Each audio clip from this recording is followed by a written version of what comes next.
Assalamualaikum teman-teman, seperti biasa sebelum mulai Mimin mendoakan semoga teman-teman semua selalu dalam keadaan sehat walafiat. Oke, kali ini kita akan melanjutkan Martial Master versi novel bagian 1520. Bagi yang baru bergabung, selamat bergabung, dan bagi yang belum subscribe dulu lah agar Mimin tambah semangat lagi nih bikin videonya. Oke, kalau sudah kita langsung masuk isi ceritanya.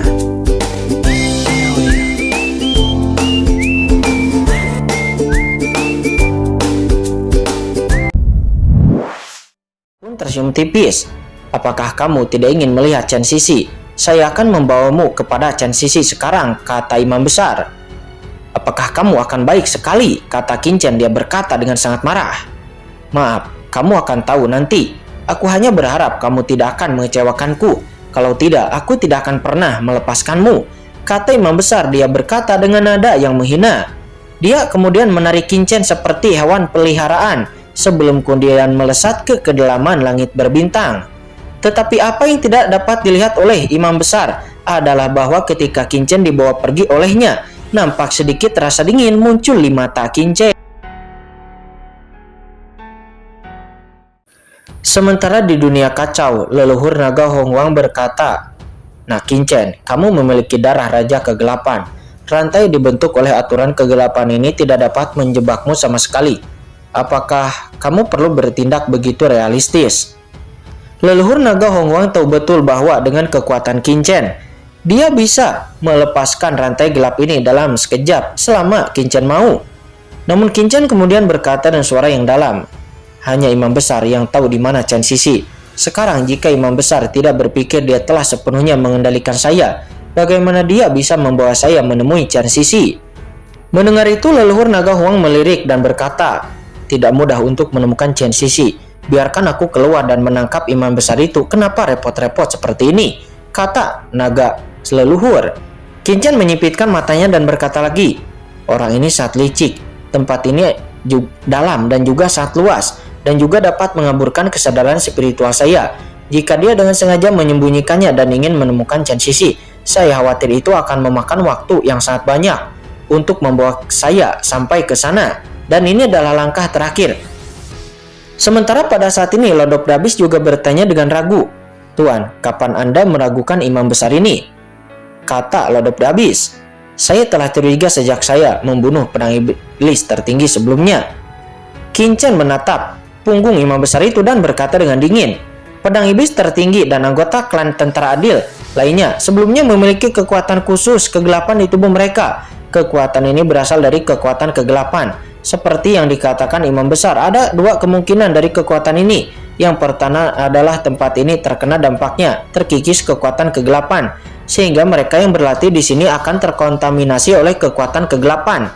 Dan yang kedua adalah orang-orang di sini bersatu dengan klan kegelapan, sehingga mereka bisa mengendalikan kekuatan kegelapan. Dan aku hanya memiliki mentalitas untuk mencobanya pada awalnya, tetapi siapa yang tahu? Ternyata imam besar ini memanglah telah berkolusi dengan klan kegelapan dan akhirnya dia terekspos," kata Qin Chen. Qin Chen menyipitkan matanya dan Qin Chen mengikuti imam besar dengan patuh. Tujuan perjalanan Qin Chen ke sini adalah untuk mendapatkan Chen Sisi kembali, bukan untuk membunuh siapapun, dan menemukan Chen Sisi adalah tujuan utamanya. Dalam kehampaan, imam besar memenjarakan Qin Chen dengan rantai, dan sepanjang jalan masuk, kehampaan tak berujung melewati sekelilingnya. Qin Chen mengikuti imam besar dengan sangat baik. Setelah berjalan beberapa saat, imam besar memandang Qin Chen dengan heran dan bertanya dengan ragu, "Kamu sepertinya tidak takut?" Qin Chen pun menjawab, "Apakah ada gunanya merasa takut?" Pada saat ini Qin Chen memberikan perasaan yang sangat tenang kepada imam besar, seolah-olah dia belum ditangkap. Cukup aneh. Hati imam besar pun bergerak sedikit. Dia segera mengaktifkan kekuatan kegelapan, dan rantai kegelapan segera bersinar. Rantai-rantai kegelapan ini sepenuhnya memblokir Qin Chen, sepenuhnya memblokir asal mula di tubuh Qin Chen. Wajah Qin Chen pun sedikit berubah dan menunjukkan rasa sakit. "Lumpur, kamu jelas baik-baik saja, tetapi kamu tetap berpura-pura terluka di depan imam besar." Merasakan kondisi Qin Chen, imam besar mengerutkan kening. "Benarkah dia di penjara? Mungkinkah aku terlalu berhati-hati?" kata imam besar. Dia merasakannya lagi dan Qin Chen benar-benar ditangkap olehnya, dan dia pun segera melepaskan hatinya. anak yang berpura-pura.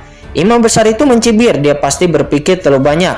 Rantai gelapnya ini dikombinasikan dengan kekuatan alam iblis mati, bahkan dapat menahan makhluk supreme tingkat puncak sekalipun. Tidak mungkin Qinchen ini dapat meloloskan diri. Selanjutnya Imam besar pun membawa Qinchen masuk. Pada saat ini di ruang terlipat tempat klan kegelapan dan asal mula iblis berada. Chen Sisi memandang Sang Guan Waner dengan ekspresi menyakitkan di wajahnya. "Tuan, hentikan dengan cepat," kata Chen Sisi. Saat ini di tubuh Sang Guan Waner garis-garis materi gelap keluar dan kekuatan bergulir terus-menerus menahan invasi klan kegelapan. Di saat yang sama aura gelap yang tertekan pada Chen Sisi juga mulai melemah. "Senior rubah ekor 10, hentikan Tuan dengan cepat," kata Chen Sisi. Dia berkata dan cemas kepada rubah peri berekor 10. Namun rubah peri berekor 10 menggelengkan kepalanya. "Tuanmu menggunakan asal-usul gelapnya sendiri untuk berubah menjadi Tau untuk melawan kekuatan klan kegelapan. Dia mencoba membantumu pergi. Saat ini tidak ada yang bisa menghentikannya," kata rubah peri berekor 10. Transformasi adalah proses yang tidak dapat diubah, dan sekali dimulai tidak ada yang bisa menghentikannya. Yang harus kamu lakukan sekarang bukanlah menghentikan tuanmu, tetapi mencegah kerja keras tuanmu menjadi sia-sia dan tidak membiarkan dia mati di sini dengan sia-sia, kata rubah peri berekor 10. Kali ini Sang Guan Waner juga menunjukkan senyuman. "Chen Sisi, senior rubah peri berekor 9 benar. Jangan impulsif, jangan lupa ada seseorang yang menunggumu di luar. Jangan biarkan tuanmu usahaku ini sia-sia." Boom! Saat ini aura Sang Guan Waner terus-menerus menyatu dengan sumber kegelapan di dunia cermin, menyebabkan penindasan terhadap Chen Sisi oleh sumber kegelapan ini terus-menerus melemah. "Tuan," kata Chen Sisi, dia menitikkan air mata dari sudut matanya. Tapi seperti yang gurunya katakan, dia tidak bisa membiarkan usaha gurunya itu sia-sia, karena Qinchen masih menunggunya di luar. Lalu dengan keras, cahaya warna-warni Chen Sisi bermekaran untuk menahan kekuatan kegelapan dan erosi asal-usul iblis, seperti dewa yang melangkah keluar. Kekuatan cermin yang berat itu menekan tubuhnya, menyebabkan tubuhnya retak terus-menerus. Namun dia tidak takut dan malah membuka dunia cermin sedikit demi sedikit. Dunia ini seperti sangkar menahannya, dan saat ini Chen Sisi ingin membuka sangkar ini. Boom! Dunia cermin ini yang bahkan dapat menekan makhluk supreme sekalipun mulai runtuh sedikit demi sedikit, dan retakan juga perlahan telah muncul. Gelombang tak kasat mata langsung menyebar ke seluruh asal-usul iblis. Saat ini di kejauhan Imam besar yang memenjarakan Qinchen di dunia cermin tiba-tiba melihat ke dunia cermin dan tiba-tiba melihat ke langit yang jauh dengan sedikit keterkejutan. Pada saat ini Imam besar merasakan kekuatan dahsyat datang dari arah dunia cermin yang mengikat Chen Sisi dan rubah peri berekor 10 harta karunnya yang ada di dalam dunia kacau Qinchen nampak juga sedikit bergetar hebat, dan Qinchen pun segera tiba-tiba mengangkat kepalanya. "Chen Sisi ada di sini," kata Qinchen. Hati Qinchen langsung dipenuhi dengan kegembiraan. Sebelum Qinchen bisa bergerak, Imam besar langsung pindah membawa Qinchen ke dunia cermin itu dalam sekejap. Kekosongan tak berujung menghilang seketika di bawah kaki Imam besar. Beberapa saat kemudian Imam besar telah membawa Qinchen ke dunia cermin. Dunia cermin di depan Qinchen sedang dihantam dengan keras oleh kekuatan kegelapan dan kekuatan iblis. Ada retakan-retakan di mana-mana di atasnya, dan di dalam kehampaan jauh di dalam retakan itu, sesosok tubuh berwarna-warni tergantung di sana dengan wajah yang sangat menyakitkan. Nampak dia mencoba melepaskan diri dari dunia cermin sedikit demi sedikit. Chen Sisi melihat sosok di dalam dunia cermin tersebut, ekspresi Qinchen langsung membeku, mata Qinchen memerah. Qinchen sangat bersemangat dan bergumam, Chen Sisi. Meskipun sosok berwarna-warni di depan Qinchen penuh dengan cahaya yang menakutkan, namun Qinchen langsung bisa mengenalinya hanya dengan sekilas, hanya dengan aura familiar dan juga penampilan familiar. Tidak peduli di mana Qinchen berada saat itu seperti orang yang sangat dikenalnya, dan itu adalah Chen Sisi, wanita yang selalu diimpikannya.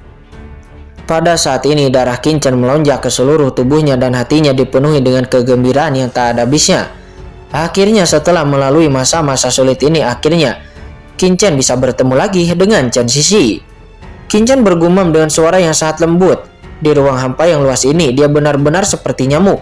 Tetapi di dunia cermin, Chen Sisi nampak dengan panik melawan kekuatan kegelapan dan sungai panjang yang berasal dari iblis, tetapi sosoknya membeku untuk sesaat. "Qin Chen," kata Chen Sisi, dia berteriak dengan suara gemetar. Bahkan dia tidak percaya bahwa ini adalah kebenaran.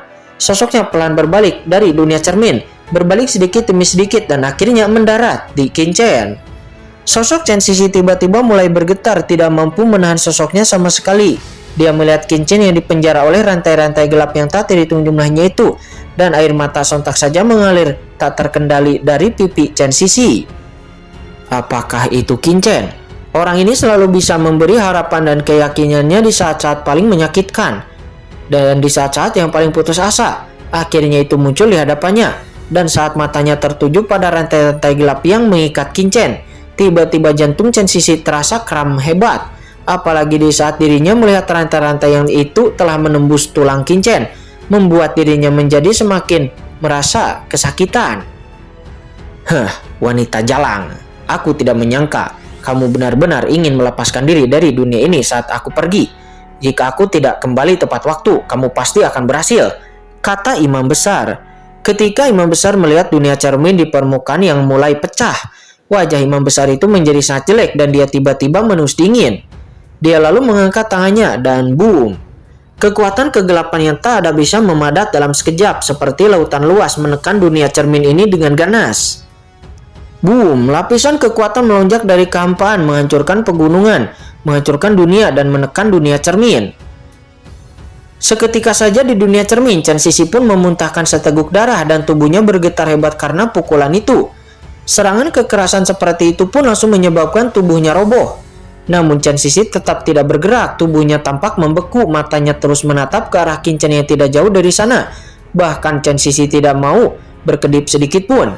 Meskipun dampak energi yang melonjak membombardir tubuhnya, Chen Sisi tetap tidak bergerak seperti batu. Sepertinya tidak ada pengaruh apapun di dunia ini yang dapat mengubah dirinya. Qin Chen. Chen Sisi bergumam dan berbisik, dia tidak berani memalingkan mukanya meskipun untuk hanya sesaat. Karena dia takut. Takut ini adalah mimpi. Takut jika dia memalingkan muka, Qin Chen di depannya akan menghilang dan tidak pernah terlihat lagi. Kamu bodoh sekali. Kenapa kamu mau datang ke sini? Apakah kamu tidak tahu kalau di sini sangat berbahaya? Kata Chen Sisi. Mata Chen Sisi memerah dan air mata panas mengalir. Bahkan ketika menghadapi penyiksaan dan penindasan tanpa akhir dari kekuatan asli dua dunia, Chen Sisi tidak pernah berteriak seperti itu. Akan tetapi sejak dirinya melihat Qin Chen, pertahanan Chen Sisi di hatinya pun langsung hancur. Saat ini Chen Sisi hanya menatap Qin Chen dari matanya. Sisi, aku di sini. Hari ini aku pasti akan membawamu pergi dari sini, kata Qin Chen. Hatinya sedikit sakit. Qin Chen bisa melihat dengan sekilas situasi Chen Sisi. Saat ini Chen Sisi terjebak di ruang khusus dan tidak bisa keluar sama sekali. Untuk menyelamatkannya, kekuatan kegelapan dan kekuatan asal mula iblis di ruang itu harus diatasi agar Chen Sisi bisa meninggalkan dunia ini dengan selamat. Hahaha. Kamu ingin menyelamatkan keturunan perempuan jalang itu? Kata imam besar. Ketika imam besar mendengar kata-kata Qin Chen, imam besar itu tertawa dan memandang Qin Chen dengan ekspresi menghina dan mengejek. Dunia cermin ini berisi kekuatan dua dunia. Bahkan dia tidak berani untuk menerobosnya dengan mudah. Apakah hanya keberanian yang dimiliki oleh orang ini? Konyol. Imam besar terlalu malas untuk memperhatikan Qin Chen, dan mata imam besar tiba-tiba tertuju kepada Chen Sisi. Jauh di dalam matanya, jejak keganasan dan kegilaan tiba-tiba melintas.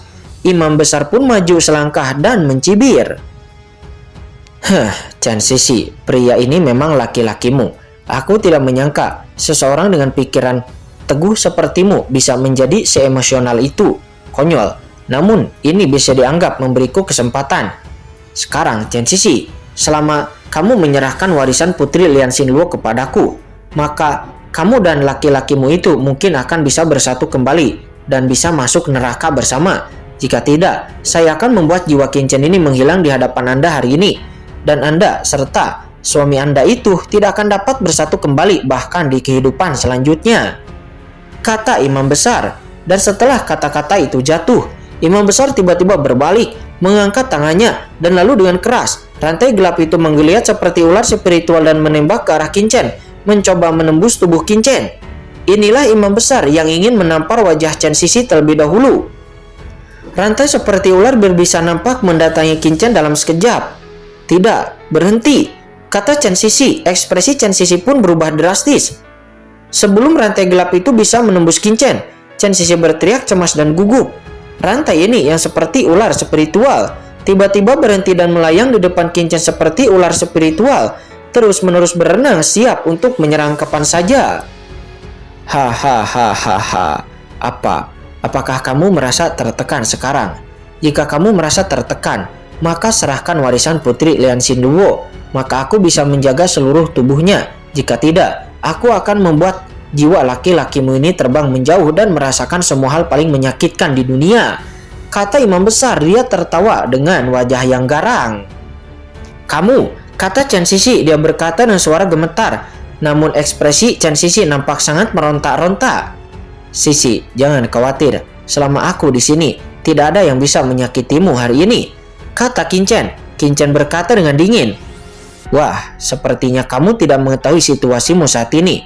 Kalau begitu, izinkan aku memberitahumu terlebih dahulu konsekuensi dari ketidaktaatanmu, kata imam besar. Mata imam besar menjadi dingin dan dia menatap Qin Chen dengan tidak puas. Dan saat berikutnya dia mencibir. Segera rantai gelap yang telah digantung di depan Qin Chen selama beberapa waktu pun tiba-tiba muncul di depan Qin Chen seperti rantai hantu, dan boom, rantai gelap itu meledak dengan cahaya yang mencapai langit langsung menembus tubuh Qin Chen. Melihat rantai gelap ini hendak menembus tubuh Qin Chen tiba-tiba saat ini mengangkat tangannya dan Qin Chen menangkap rantai gelap ini dengan tangannya dalam sekejap. Apa? Kata imam besar. Ekspresi kaget dan marah pun langsung muncul di wajah imam besar. Bagaimana ini bisa terjadi? Bukankah anak ini sudah dikurung oleh aturan kegelapanku? Mengapa dia masih mempunyai kekuatan seperti itu untuk melawan? Kata sang imam besar. Pada saat itu, imam besar menunjukkan ekspresi kaget. Dia saat ini kaget. Dia marah di dalam hatinya. Dan dengan keras kekuatan gelap yang tak terhitung jumlahnya di tubuhnya meningkat dengan gila-gilaan. Dan rantai gelap itu melonjak lagi, mengaum seperti naga yang marah. Cahaya pelangi yang mengejutkan meletus dari setiap rantai gelap tersebut, menyapu ke arah Qin Chen dengan gila-gilaan dan boom, boom. Rantai satu demi satu dengan cepat membungkus Qin Chen di dalamnya. Namun entah kenapa, imam besar merasakan sedikit rasa panik di dalam hatinya, seolah-olah sesuatu yang buruk akan terjadi. Sisi, jika aku memberimu 3 napas lagi, jika kamu tidak menyerahkan warisanmu, maka aku akan membunuh anak ini, kata imam besar. Dia berteriak dengan tajam. Chen Sisi, jangan berjanji padanya, kata hantu rubah berekor 10. Pada saat ini, sosok hantu rubah berekor 10 tiba-tiba muncul. Sosoknya berubah menjadi sosok hampa yang anggun dan cantik. Dia berkata dengan cemas kepada Chen Sisi. Rubah hantu berekor 10? Aku tahu kamulah yang membuat masalah dalam kegelapan. Kamu hanyalah seorang yang seharusnya sudah mati bertahun-tahun. Zaman kuno sekarang bukan lagi era makhluk primitif seperti kamu. Kamu masih di sini untuk bertahan hidup. Apakah kamu tidak tahu harus hidup atau mati? Kata imam besar itu. Dia berkata dengan galak. Imam besar, sebagai bawahan Putri Lian Xinluo, kamu berkolusi dengan klan kegelapan dan mengkhianati alam semesta. Kamulah yang layak untuk mati, kata hantu rubah peri berekor 10 itu. Dia berteriak dengan tajam. Apakah kamu ingin mati dengan baik? Hanya kamu, kata imam besar. Dia tertawa keras dan matanya menjadi gelap.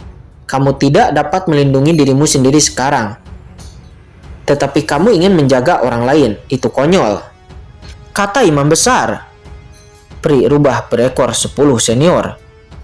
Tetapi Qin Chen sekarang, kata Chen Sisi. Saat ini Chen Sisi menatap dengan cemas ke arah Qin Chen yang terbungkus di dalam rantai gelap tersebut. Jangan khawatir, anak ini kelihatannya agak aneh, kata peri rubah berekor 10. Mendengar itu, Chen Sisi pun langsung terkejut. Apa yang aneh dengan Qin Chen? Ya, saat orang ini pertama kali muncul, entah kenapa aku merasakan aura familiar darinya, kata peri rubah berekor 10 itu. Aura yang familiar, kata Chen Sisi. Chen Sisi pun langsung tercengang. Sementara sekarang di dalam kehampaan yang terbungkus rantai kegelapan, nampak Qin Chen ditangguhkan di sana. Setelah melihat kemunculan dari peri rubah berekor 10 di dunia kacau, mata leluhur naga Hong Wang tiba-tiba melebar. Sial, Nah Kincen, cepat keluarkan aku dan aku akan membunuh orang tua itu, kata leluhur naga Hongwang. Dia mengaum di dunia kacau. Leluhur naga Hongwang tahu betul bahwa Pri Lubah berekor 10 itu adalah salah satu wanita tercantik di antara dewa dan iblis kuno. Kekacauan di kehidupan sebelumnya itu merupakan keindahan luar biasa di